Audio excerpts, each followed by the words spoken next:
Bismillahirrahmanirrahim. Assalamualaikum warahmatullahi wabarakatuh. Bismillah, alhamdulillah, wassalatu wassalamu ala rasulillah, Sayyidina Muhammad bin Abdullah, wa ala alihi wa sahbihi, wa man wala amma ba'du. Yang kita cintai, guru kita semua, Buya Yahya. Semoga Allah senantiasa melindungi beliau, menjaga beliau, dan mudah-mudahan Allah senantiasa memudahkan segala urusan beliau, urusan dunia dan akhirat. Amin ya rabbal alamin. Yang kami cintai akhinal kiram, guru kita semuanya, Al-Ustadz Muhammad Rashad, selaku pemateri tetap kita di program ngaji virtual di keluarga besar Wakaf Media Center Al-Bahjah. Alhamdulillah, beliau masih terus senantiasa istiqomah membimbing kita semuanya. Kita doakan mudah-mudahan beliau juga senantiasa Allah berikan panjang umur dalam ketaatan serta sehat walafiat. Allah mudahkan hajat-hajat beliau. Amin ya rabbal alamin. Yang kami cintai, kami muliakan tentunya para sahabat-sahabat kaf semuanya yang insya Allah dimuliakan oleh Allah Subhanahu wa Ta'ala, dan insya Allah mudah-mudahan Allah senantiasa menjaga Anda semuanya, menjaga keluarga Anda semuanya, dunia dan akhirat. Amin ya rabbal alamin. Alhamdulillah, jumpa kembali bersama saya Azam di program ngaji virtual di keluarga besar sahabat wakaf Gedung Media Center Al-Bahjah. Insyaallah kita akan kembali istiqomah untuk belajar pada kesempatan malam hari ini bersama Gurunda Akhinal Kiram Ustadz Muhammad Rashad selaku pengasuh Lembaga Pengembangan Dakwah Al-Bahjah Pancalang Kuningan. Dan sebagaimana Anda ketahui, insya Allah malam hari ini kita akan melanjutkan silsilah fikih praktis yang sudah beliau jelaskan tentunya dari awal hingga sekarang, hingga pertemuan sebelumnya, membahas tentang kesunahan dalam sholat. Ya, beliau menjelaskan tentang kesunahan dalam sholat, diantaranya perihal azan dan hal-hal yang lainnya. Sebelum kita masuk di kajian, ya sahabat wakaf semuanya, insya Allah sambil menunggu guru kita Ustadz Muhammad Rashad, kami ingin menyapa terlebih dahulu sahabat-sahabat wakaf yang insya Allah masih tetap istiqomah, ya, masih tetap istiqomah, baik mungkin dalam program wakafnya ataupun juga dalam program ngaji virtual di kesempatan malam hari ini. Dan alhamdulillah banyak juga keluarga baru, banyak anggota baru juga ya malam hari ini. Karena beberapa hari terakhir ini banyak sekali anggota-anggota baru di sahabat wakaf ini. Alhamdulillah, itu artinya kita nambah keluarga, nambah saudara, walaupun mungkin kita tidak saling kenal ya, tidak pernah bertemu gitu kan, tidak pernah saling bertatap wajah, tapi insya Allah kita akan menjadi satu kesatuan dalam keluarga besar di program wakaf ini, tentunya di bawah naungan guru kita Buya Yahya. Dan mudah-mudahan kebersamaan kita ini menjadi awal, menjadi muqaddimah, menjadi pembuka bersamaan kita kelak di surga bersama baginda Nabi besar Muhammad Sallallahu Alaihi Wasallam. Karena insya Allah sahabat semuanya, dalam program wakaf ini tentu ada satu hal yang kita perjuangkan, ya, yakni syiar agama Islam melalui media dan media dakwah Al-Bahjah yang tentunya sudah Anda ketahui, diantaranya ada Al-Bahjah TV, radioku, sosial media, dan lain sebagainya yang beberapa waktu lalu juga mungkin Anda sebagian sudah menyaksikan, ya, groundbreaking atau peletakan batu pertama daripada Gedung Media Center Al-Bahjah ini. Dan alhamdulillah antusiasme yang bergabung sangat banyak sekali, Masya Allah. Alhamdulillah, tentu kami menyambut baik, senang hati dengan bergabungnya pejuang-pejuang baru. Mudah-mudahan tidak hanya bergabung dalam program wakafnya, tapi mudah-mudahan kita juga semuanya bisa belajar dan belajar. Karena yang belajar itu tidak hanya untuk santri saja, tapi kita juga yang mungkin sudah usia lanjut ya, yang sudah berkeluarga, sudah berumah tangga, tetap ada kewajiban untuk belajar, walaupun mungkin porsinya tidak sebanyak santri ya. Tapi mudah-mudahan melalui ngaji virtual ini bisa menambah ilmu kita ya, terkhusus ilmu yang memang kita butuhkan dalam kehidupan sehari-hari. Baik Bapak Ibu semuanya, untuk malam hari ini informasi yang kami dapat dari Ustadz Rosyad bahwasanya ngaji kita tidak akan lama ya, hanya sekitar 40 menit karena beliau juga sedang ada urusan dakwah yang mungkin sampai sekarang masih belum tuntas. Tapi insya Allah bil barakah, bil istiqomah beliau akan berada di tengah-tengah kita beberapa saat ke depan ya. Baik, sebelumnya kami ingin tanya dulu suara kami di tempat Anda apakah terdengar cukup jelas, putus-putus bagaimana? Mohon konfirmasi. Jelas Ustaz. Baik, alhamdulillah.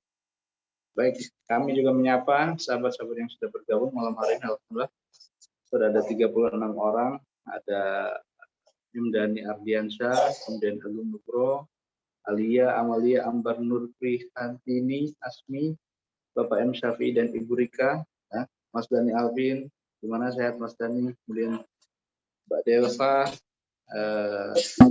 Andriani. Alhamdulillah. Insya Allah yang tentunya tidak bisa kami sebutkan satu persatu. Sepertinya banyak wajah-wajah baru juga ya malam hari ini. Yang baru bisa raise hand, ya. Siapa saja yang baru perdana bergabung di program wakaf ini. Insya Allah, dan istiqomah terus ya di program wakaf ini. Ya, jadi kami jelaskan untuk program wakaf ini mungkin ada yang belum sepenuhnya paham ya, karena banyak sekali pertanyaan yang masuk. Katanya bagaimana kalau saya wakafnya sebulan sekali ya, kalau saya wakafnya sebulan sekali boleh mangga ya, apakah harus selalu 10.000? Tidak ya, namanya kita berinfak bersedekah itu tidak harus ditetapkan dengan nominal sekian dan sekian, akan tetapi memang 10.000 hanya acuan saja agar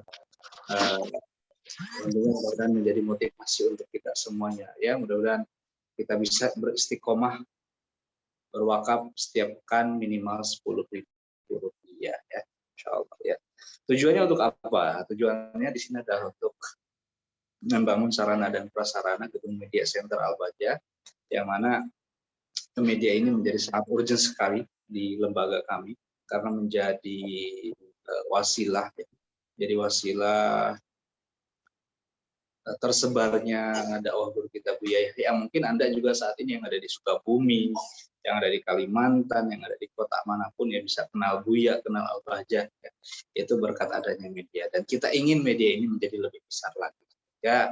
Manfaatnya tidak hanya mungkin Anda yang merasakan, tapi juga lebih banyak orang lagi yang merasakan. Dan insya Allah pejuang kita semuanya ya, sahabat wakaf semua yang tergabung, semua yang mendoakan, semua yang terlibat dalam program wakaf ini ataupun juga dalam program-program lainnya.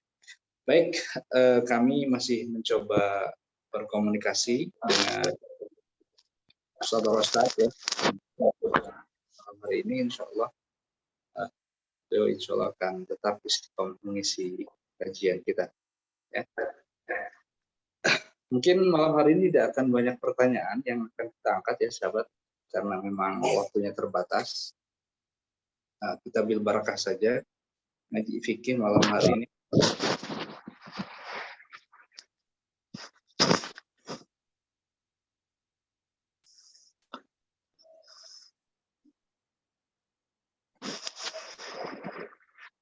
Baik, mungkin bisa menunggu terlebih dahulu sampai nanti kita bisa benar-benar terhubung dengan guru kita Ustaz Muhammad Rosyad.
Baik, alhamdulillah Ustaz Rosyad sudah hadir. Waalaikumsalam, Kang.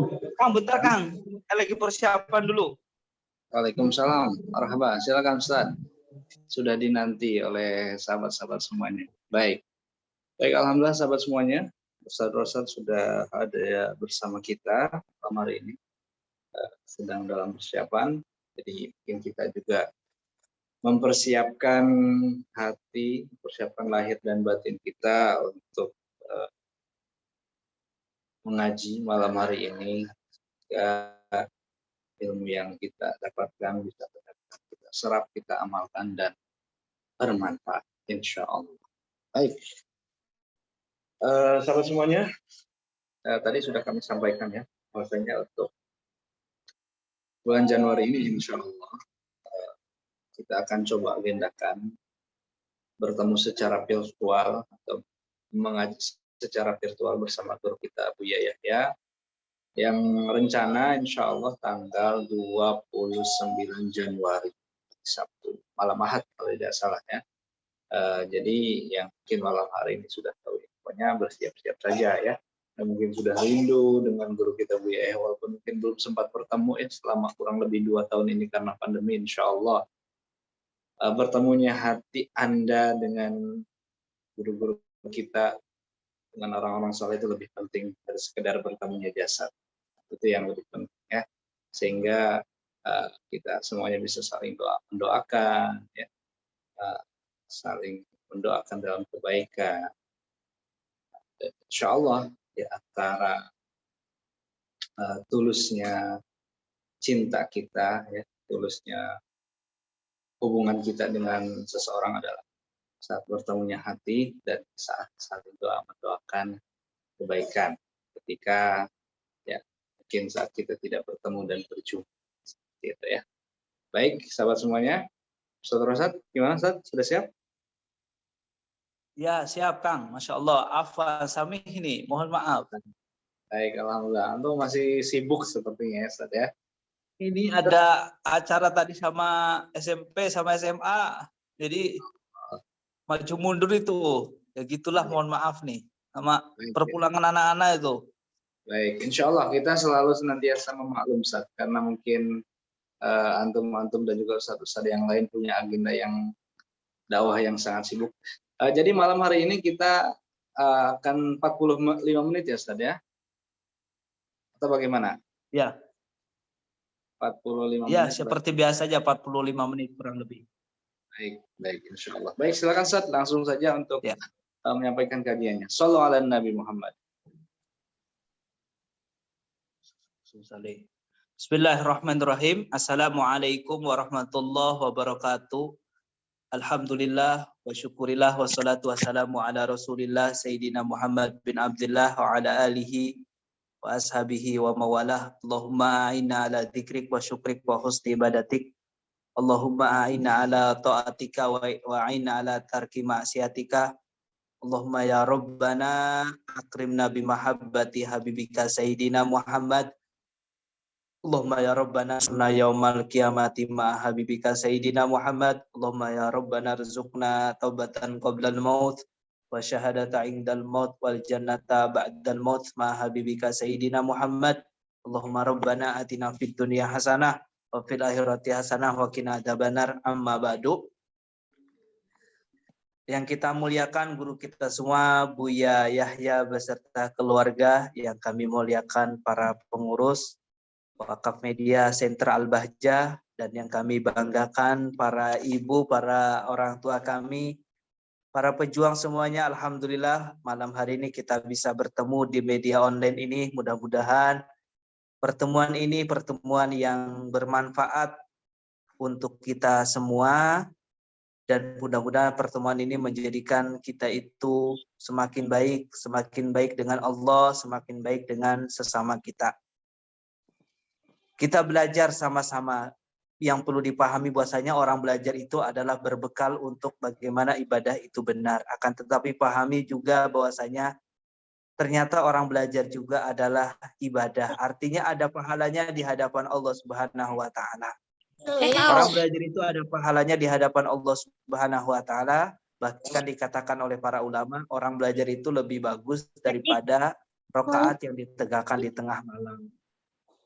Maka karena kita terkendala nggak bisa offline, maka kita online, insya Allah tetap mendapatkan pahala yang sama. Sebab kalau kita yakin di saat kita kondisi normal, yakin kita itu pengennya kajiannya secara offline, tidak secara online seperti ini.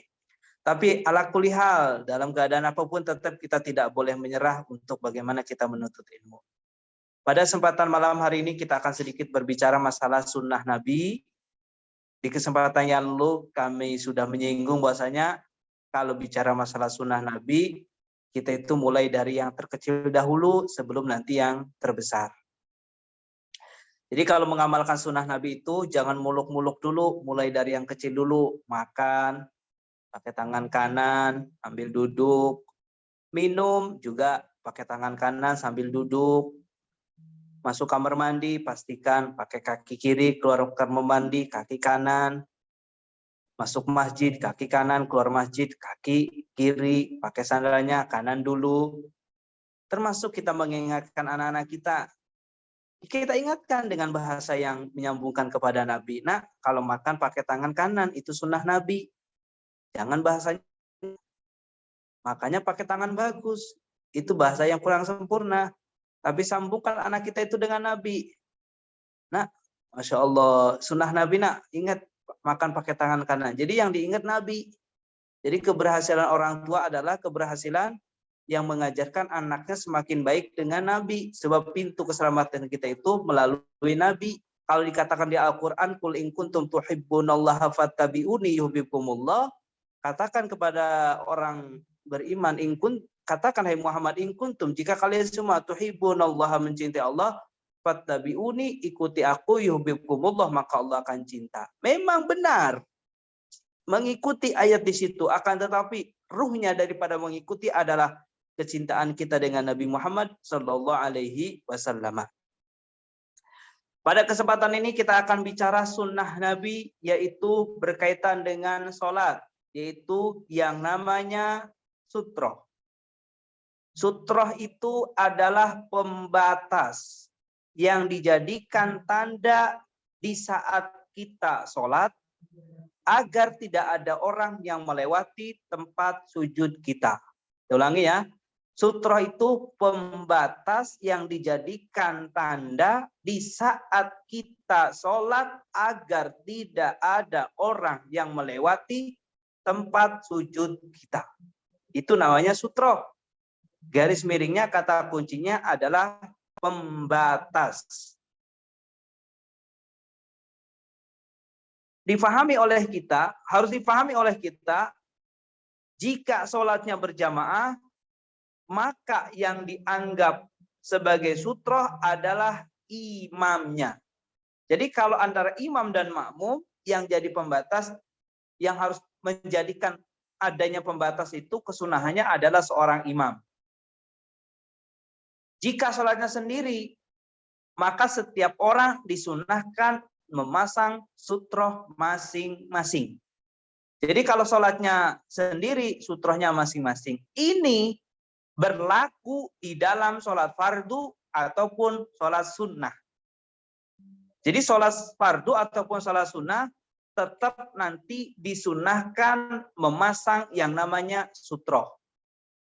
Sholat sunnah, qobliyah, ba'diyah, pasang sutroh. Ini kan kebiasaan orang luar atau siapapun orangnya yang belum ngerti sunnah Nabi, atau ngerti sunnah Nabi, cuma belum mengamalkannya, kalau sholat langsung sholat aja. Tanda dia berilmu, amalkan sutroh ini. Nah, syaratnya sutroh itu adalah tingginya kurang lebih 2/3 diro. Jadi kalau 2/3 diro itu kurang lebih 30-an, 40-an lah. Kurang lebih 30 cm tingginya. Jaraknya antara kaki orang yang sholat dengan sutroh itu tidak boleh lebih dari 3 diro. Kalau 1 dironya 45 cm, Berarti 45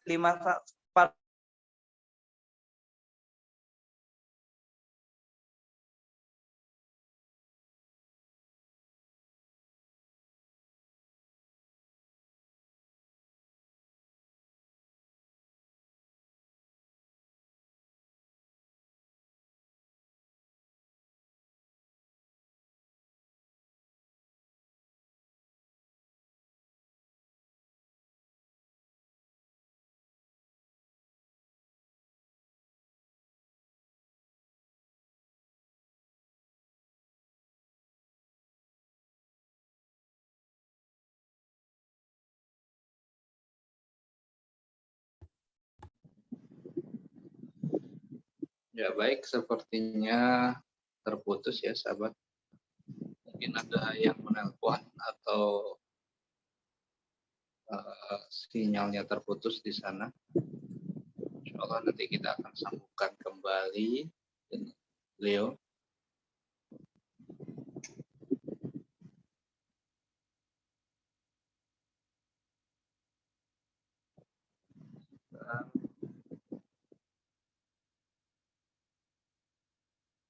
Baik, sudah terhubung kembali. Silakan Ustaz.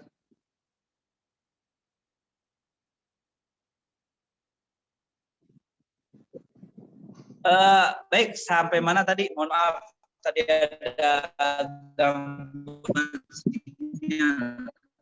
Kami cari tempat lagi. Baik, sudah sampai syarat sutro ya. Jadi syarat sutro itu yang pertama tingginya tidak boleh kurang atau kurang lebih 2 diro, 2/3 diro. Kemudian jaraknya tidak boleh lebih daripada 3 diro. Jadi jangan sampai 2 meter. Sutronya tembok, tapi kitanya 2 meter menuju tembok tuh, berarti tidak memenuhi syarat sutro. Kemudian yang perlu dipahami juga, berbicara masalah sutro,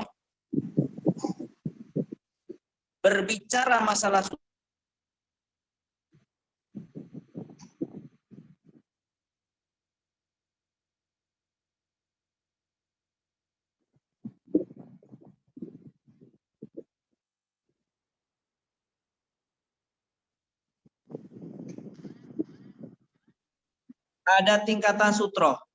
Yang pertama, sutro itu tingkatannya adalah tembok, tiang, orang sholat, orang duduk, satir. Jadi yang tinggi dulu, tembok dulu. Kemudian kalau nggak ada, baru menuju yang kedua, menancapkan tongkat. Kalau nggak ada, menggelar sajadah. Kalau nggak ada, berarti nanti sutronya membuat garis. Nah, jadi ini tuh sunnahnya tuh ala tartib. Jadi yang tinggi dulu, kalau yang tinggi nggak ada penuh, berarti nanti tongkat. Tongkat nggak ada, sajadah.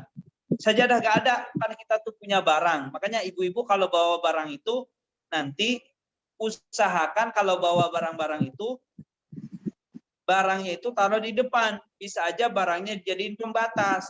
Di saat ada yang lewat, kita bisa tahu. Dan kita tuh boleh mengejarnya. Boleh mengejarnya kalau ada yang lewat. Seperti halnya, kalau para sahabat Nabi itu bahkan idza shalla ahadukum. Dalam satu hadis yang diriwayatkan oleh Imam Ahmad dan Ibnu Majah, idza shalla ahadukum. Jika salah satu di antara kalian sholat, falyaj'al tilqa'a wajhihi, maka hendaknya meletakkan di depannya sesuatu benda. Fa ilam yajid, kalau tidak menemukan fal yang sib aso, maka tancapkanlah tongkat. Fa ilam yajid, kalau nggak nemu, fal yafutto khottan, maka hendaknya dia membuat garis. Summa la yadru ma marra baina yadayhi, sehingga itu tidak membahayakan orang yang melewati di depannya, di luar batasnya. Artinya ada kesunahan yang perlu dipahami juga. Baik, kemudian yang selanjutnya adalah gimana kalau ada yang lewat, Ustadz? Udah masang sutro, ada yang lewat. Kalau sudah masang sutro, kemudian ada yang lewat, itu kan lewatnya haram. Lewat depan orang yang sholat itu hukumnya haram. Nah, yang sholatnya disunahkan biar dia nggak kena keharaman, menghalanginya. Menghalanginya itu setelah memenuhi 3 syarat. Yang pertama adanya sutro. Jadi ada sutro. Yang kedua, yang lewat bukan anak kecil ya, atau orang gila. Yang ketiga, bukan orang yang udzur seperti batal wudhu. Kalau batal wudhu gak apa-apa, biarkan aja dia lewat. Jadi sunnah gini. Jadi kalau ada yang lewat, jangan ngomong, tapi tangannya maju ke depan. Masih tahu, jangan lewat sini. Saya sudah masang sutro, nanti kalau lewat hukumnya haram. Yang sholat sunnah gini. Seperti itu. Jadi kita itu harus paham dengan ini.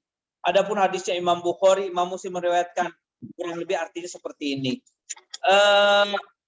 Abu Soleh berkata, ini hadisnya yang terjemahnya kurang lebih seperti ini. Abu Soleh berkata, pada hari Jumat aku melihat Abu Sa'id Al-Khudri sholat menghadap sesuatu yang membatasinya dari orang-orang yang lewat. Kemudian ada seorang pemuda dari Bani Abu Mu'aid hendak lewat di depannya. Maka Abu Sa'id menghalanginya dengan menadanya. Kemudian pemuda itu mencari jalan tapi tidak ada kecuali di depan Abu Sa'id. Maka pemuda itu mengulanginya untuk lewat.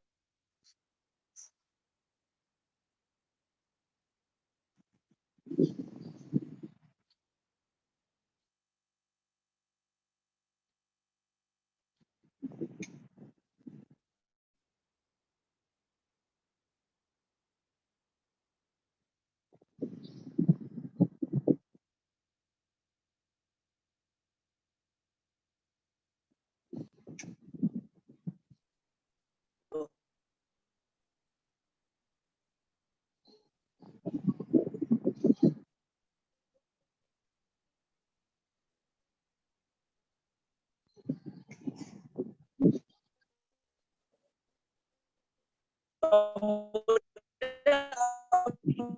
Sa'id menghalanginya lebih keras lagi dari yang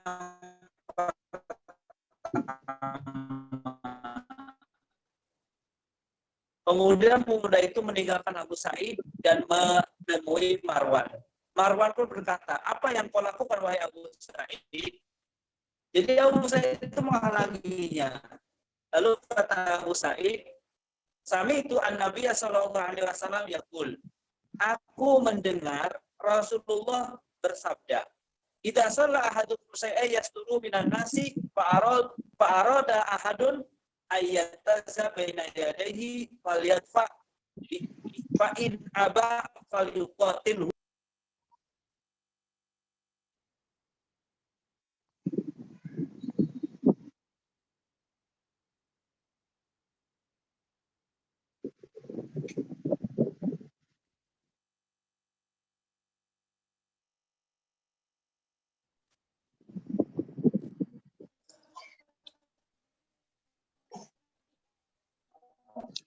Nah, itu ya masalah sutro. Jadi perlu diperhatikan sutro itu termasuk kesunahan Nabi Muhammad SAW.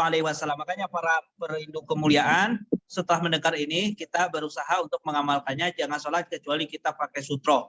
Kami pun tidak pernah gengsi kok. Kalau tentu di kampus atau di luar atau dimanapun kami berada. Kalau sholat kami selalu mencari sutro. Kenapa? Inilah sunnah Nabi yang banyak orang meninggalkannya. Selesai. Kemudian yang selanjutnya adalah kesunahan Nabi yang perlu kita amalkan lagi, perlu kita pelajari, yaitu mengatur, merapatkan, dan meluruskan barisan. Jadi mengatur barisan itu sunnahnya itu bagi makmum. Akan tetapi sunnah dikomandai oleh seorang imam. Jadi kalau imam setelah ada qomat selesai dikumandangkan, setelah imam itu selesai mengumandangkan adzan, seorang muadzin mengundangkan qomat, maka nanti imam itu langsung ngomong sawu sufufakum fa inna taswitu. Hafal Ustaz, udah pakai bahasa karena meluruskan dan merapatkan barisannya, karena meluruskan barisan dimulai dari tengah.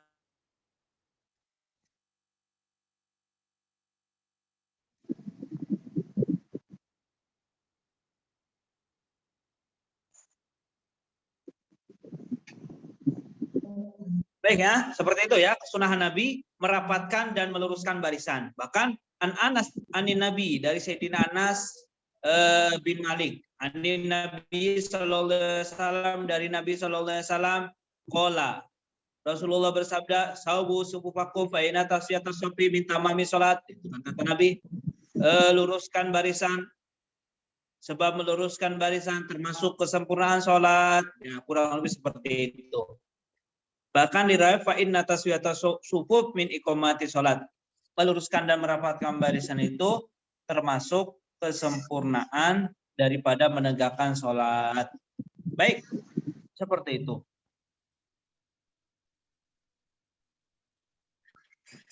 Nah, kemudian apa ancaman kalau orang barisannya nggak lurus?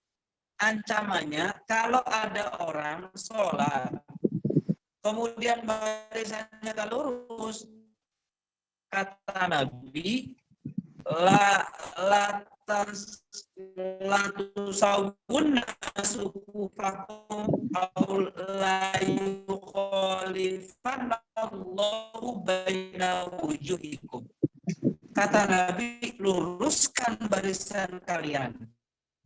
Kalau enggak, Allah akan menjadikan kalian saling berpaling wajah karena berselisih. Jadi kalau ada orang barisannya nggak lurus, maka nanti wajahnya saling berselisih, maknanya tidak menemukan keakuran. Jadi usahakan barisan itu harus rapat.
Assalamualaikum, Masya Allah. Mohon maaf nih Bu, Bapak ini sinyalnya tuh Masya Allah.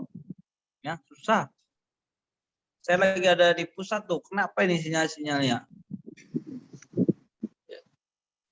Bisa. Baik ya, itu tentang masalah supaya masalah meluruskan dan merapatkan barisan. Jadi usahakan kalau sholat barisannya rapi, rapat, dimulai dari belakang imam, kemudian ke kanan, ke kiri, kemudian ke tengah.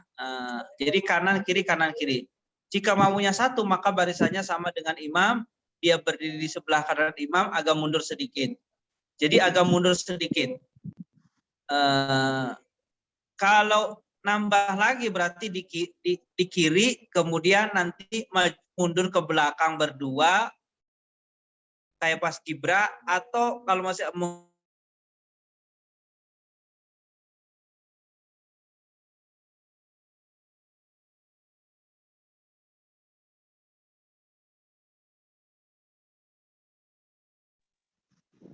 Baik, sahabat semuanya, sebelumnya kami sampaikan permohonan maaf yang sebesar-besarnya. Memang semenjak dari sore tadi ya, cuaca sedang tidak bagus di Cirebon ini, sehingga mungkin sedikit banyak berpengaruh pada kondisi sinyal juga. Sepertinya memang sinyal sedang tidak stabil. Biasanya lancar terus ya, Bel, ketika kajian semua, karena sekarang sedang berada di pusat, sedang ada kegiatan dengan santri. Baik, silakan lanjut Ustaz. Terputus lagi. Iya Kang, Masya Allah ini sinyalnya berapa kali mudah maju mundur itu ya Allah. Saya tuh lagi ada di pusat, biasa di Pancanang itu di gunung tuh lancar, Di radio, di kota di radio Ustaz, lancar itu kan. Di radio lancar Ustaz. Baik ya. Nantilah. Ini baik ya, seperti itu. Jadi kalau barisannya sendiri tuh gini. Jadi kalau berdua nanti gini. Kalau berdua tuh ini tuh mundur. Tapi nggak boleh gini, jaraknya jauh. Kalau berdua gini nih. Kalau datang lagi gini, nah, di belakang kemudian mundur. Set. Satu, dua ngelangkahnya, tapi nggak boleh cepat-cepat. Atau imamnya maju, set, ininya gini. Seperti itu. Kurang lebih seperti itu ya. Kemudian yang selanjutnya adalah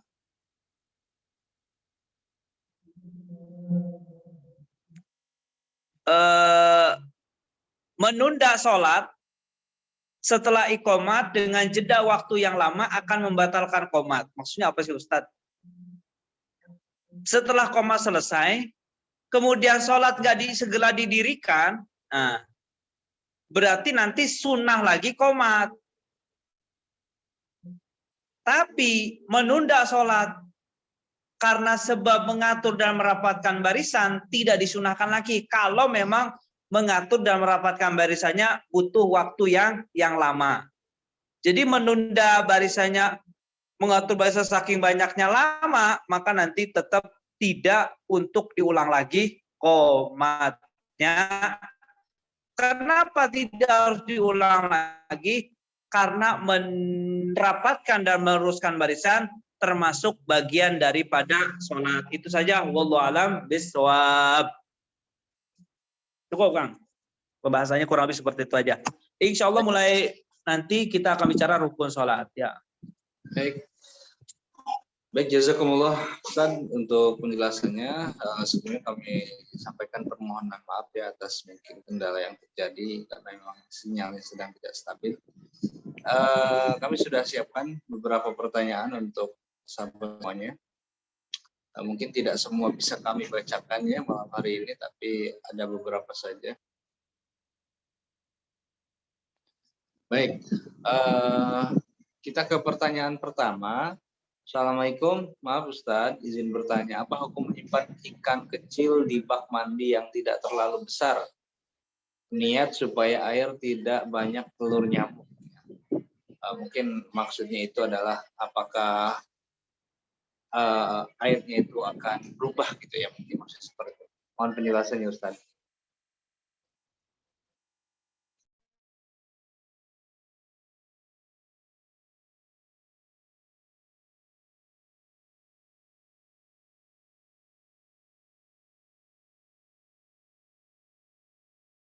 masalah ikan ya. Jadi gini, ikan itu kan termasuk salah satu kotorannya itu najis. Jadi di fikih praktis kan dibahas bahwasanya sesuatu yang keluar dari dua jalan itu adalah hukumnya najis, baik dari manusia atau binatang, kecuali keluarnya air mani itu tidak najis. Nah, kalau ada ikan kemudian keluar kotoran, kotorannya itu mempengaruhi dengan yang namanya air tersebut, apakah najis? Kalau kita ikut pendapat dari Imam Syafi'i, tetap kotoran tersebut dikatakan najis. Akan tetapi ada pendapat dari Imam Malik mengatakan bahwasanya hewan yang halal dimakan kotorannya itu tidak najis. Jadi kotoran hewan yang halal dimakan kotorannya itu tidak najis. Ini pendapat dari madhab yang lain, sehingga jangan sampai kita itu ragu selama ini urusan ubudiyah mengambil pendapat dari madhab lain, dengan catatan ini sebagai solusi, bukan mencari yang enaknya saja. Itu saja, wallahu alam bisawab. Baik, syukran Ustaz untuk jawabannya. Berlanjut ke pertanyaan kedua. Assalamualaikum warahmatullahi wabarakatuh. Ustaz, saya mau bertanya bagaimana hukum seorang anak yang mengakikahi orang tuanya yang tidak mampu, Ustaz? Akikah untuk orang tua, jadi terbalik ini, bukan orang tua yang mengakikahi anak. Bicara masalah akikah itu kan kesunahan bagi orang tua sebelum anaknya balik. Saya ulangi ya, akikah itu sunnah bagi orang tua sebelum anaknya balik. Kalau anaknya sudah balik, maka tidak ada kesunahan bagi orang tua untuk mengakikahi putra-putrinya lagi. Akan tetapi kalau sudah balik, kok dia pengen diakekahin oleh anaknya atau akekah sendiri, maka nggak apa-apa, itu jatuhnya sedekah juga, tapi tidak jadi kesunahan lagi, sebab sunnahnya itu bagi orang tua sebelum anaknya balik. Jadi bisa aja itu dilakukan dalam irama bersedekah, seperti itu ya. Jadi boleh akekah, boleh cuma jangan memaksakan. Nah, seperti itu ya. Boleh seperti itu. Bisa aja itu jatuhnya sedekah di saat dia anak pengen memberikan orang tua untuk akikah. Akan tetapi perlu dipahami bahwasanya di saat kita pengen berbuat baik dengan orang tua, lebih utama kita berkomunikasi terlebih dahulu. Umi sama Abah butuhnya apa? Sebab bisa aja Umi Abah nggak pengen akikah, beliau mungkin pengen duitnya saja untuk hal-hal yang lain. Jadi penting menggunakan komunikasi. Umi, Abah saya ada duit di segini, Umi pengen apa? Apalagi kalau menjelang kurban, lebih baik jatuhkan ke kurban di hari-hari kurban. Wallahu alam bisawab. Baik, syukran Ustaz atas jawabannya ya. Cukup jelas sekali. Ke pertanyaan berikutnya, pertanyaan ketiga. Assalamualaikum warahmatullahi wabarakatuh. Ustaz, bagaimana hukumnya jika ada orang yang mau menggadaikan sawah? Saya tidak mau, tetapi dia memaksa. Saya mau meminjamkan uang sesuai dengan janjinya, tapi saya mau menyewa sawahnya dengan harga murah. Nah, itu bagaimana Ustaz? Mohon pencerahannya. Dua akad. Baik, masalah gadai. Jadi gini, kalau ada orang menggadaikan sawahnya, jadi gadai itu kan satu bentuk jaminan. Saya pinjam duit, kemudian jaminannya itu adalah sawah.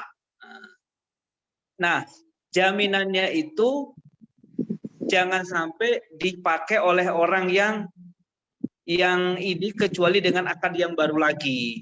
Jadi jaminannya itu dipakai orang-orang yang itu, tapi akad baru lagi. Jangan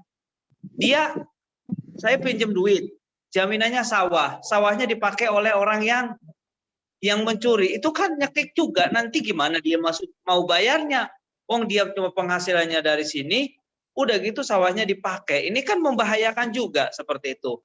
Jadi kembali kepada di saat kita berurusan dengan sesama manusia itu dalam irama saling tolong menolong, bukan dalam irama mencari keuntungan.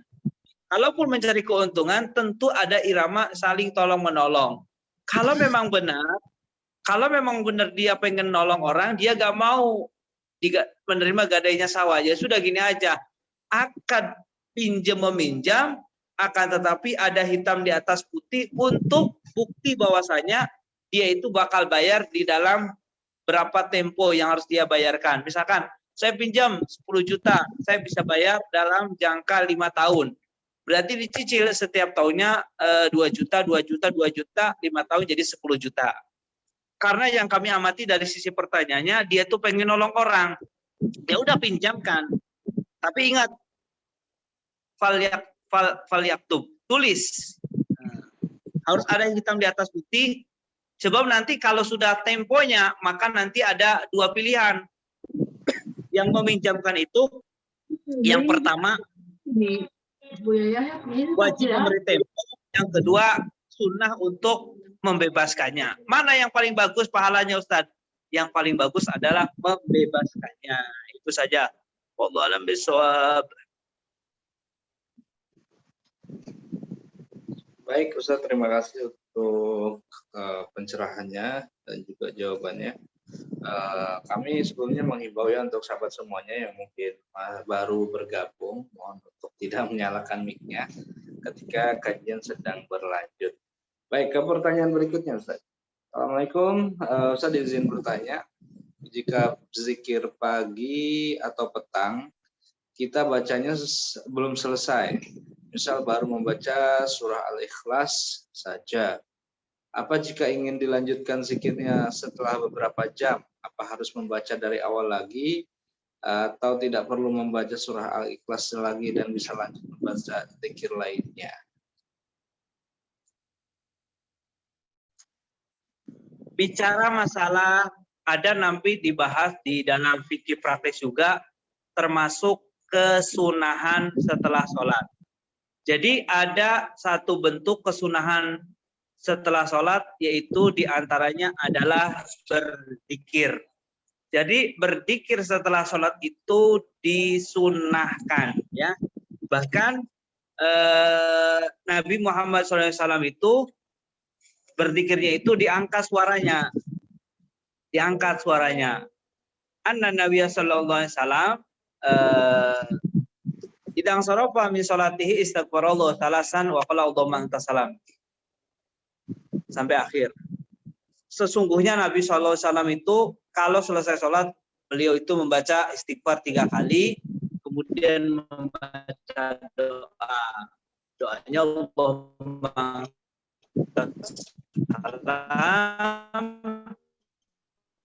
sampai seterusnya. Sauti, sesungguhnya karena ala ahdi Nabi, sesungguhnya Nabi Muhammad SAW itu mengangkat suaranya ketika selesai daripada yang namanya melaksanakan sholat wajib, dan hal itu sudah ada dari zaman Nabi. Jadi kalau sholat itu usahakan kita itu berzikir. Nah kalau sudah selesai sholat, kemudian zikirnya baru istighfar saja, kemudian dia pengen melanjutkan setelah beberapa jam, apakah masih dianjurkan?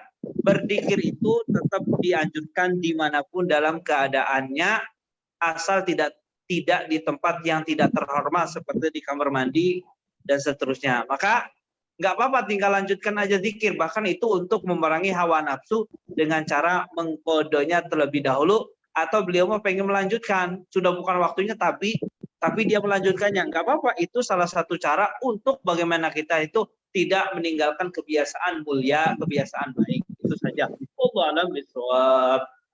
Baik, satu pertanyaan terakhir Ustadz ya, kita ganjilkan, bukan digenapkan. Kita ganjilkan pertanyaan kelima berkaitan dengan sholat. Ustadz, bagaimana hukum sholat yang hanya mengerjakan rukunnya saja? Di mana kondisi orang yang mengerjakan sholat ini memiliki waktu yang sempit atau sangat malas. Yang penting sholat saja pada itu. Di saat kita dalam kondisi waktu yang mepet, itu nggak bermasalah di saat dia pengen mengerjakan rukunnya saja, baik dari rukun qauli, rukun fi'li, kemudian rukun qalbi. Itu nggak masalah, nggak apa-apa dia melakukan wajibnya saja. Cuma dalam kondisi malas, jangan sampai kita itu tidak ada kerinduan untuk melakukan kesempurnaan di dalam melaksanakan sholat. Sebab sholat itu, kalau kita pengen menemukan keenakan itu, sholatlah pada waktunya sholat. Maknanya adalah kita itu harus mencari waktu kapan kita untuk sholat. Sebab sholat itu nggak ngama, meskipun dengan sempurna itu kurang lebih 5 menit lah, 4 rakaat itu. Ya. Dan memang kalau kita mengajarkan orang pun nggak perlu yang sempurna dulu, mengajarkan sunnah-sunnahnya. Cukup dengan yang wajibnya terlebih dahulu, baru nanti disempurnakan dengan yang sunnahnya. Itu saja. Wallahu a'lam bishawab. Ya, baik Ustaz, terima kasih untuk ilmu yang sudah disampaikan. Sudah jam 9 lebih. Silakan Ustaz menutup dengan doa keberkahan. Bismillahirrahmanirrahim. Alhamdulillahirabbil alamin. Allahumma shalli ala sayyidina Muhammad wa ala ali sayyidina Muhammad. Allahumma arhamna wa la tu'adzibna wansurna wa la tahdhulna wa akrimna wa la tuhinna wa afina wa la tumritna wa athirna tutur alaina innaka ala kulli syai'in qadir. Allahumma ij'alna wa auladana wa talamidana minal ulama'i amilin wa minad du'atil mukhlisin wa minal mutakallimina bi lughati sayyidil mursalin. Allahumma ya Allah, pandang kami dengan cinta dan kasih sayang darimu ya Allah. Ya Allah, pandang anak kami ya Allah dengan cinta dan kasih sayang darimu ya Allah. Pandang suami kami, pandang istri kami, pandang orang tua kami dengan cinta dan kasih darimu ya Allah. Ya Allah, jadikan kami orang yang bisa berkasih sayang dengan sesama kami ya Allah. Jadikan kami orang yang bisa berkasih sayang dengan orang tua kami, dengan anak kami, dengan saudara kami, dengan orang yang bersama kami ya Allah. Ya Allah, jauhkan dari kami segala maksiat, bersihkan hati kami dari penyakit hati ya Allah. Ampuni dosa kami, panjang umur kami, sehat dan taat. Lapangkan rezeki kami dengan halal yang menghantarkan kepada ridho-Mu ya Allah. Ya Allah, berikan kepada kami ya Allah panjang umur, sehat dan taat, dan berikan kepada kami ya Allah husnul khatimah serta panjang umur. Rabbana atina fid dunya hasanah wa fil akhirati hasanah wa qina adzabannar. Wa sallallahu ala sayyidina Muhammad wa ala alihi wasallam. Alhamdulillahirabbil alamin. Bismillahil Fatihah. A'udzubillahi minasyaitonir rajim. Iyyaka na'budu wa iyyaka nasta'in.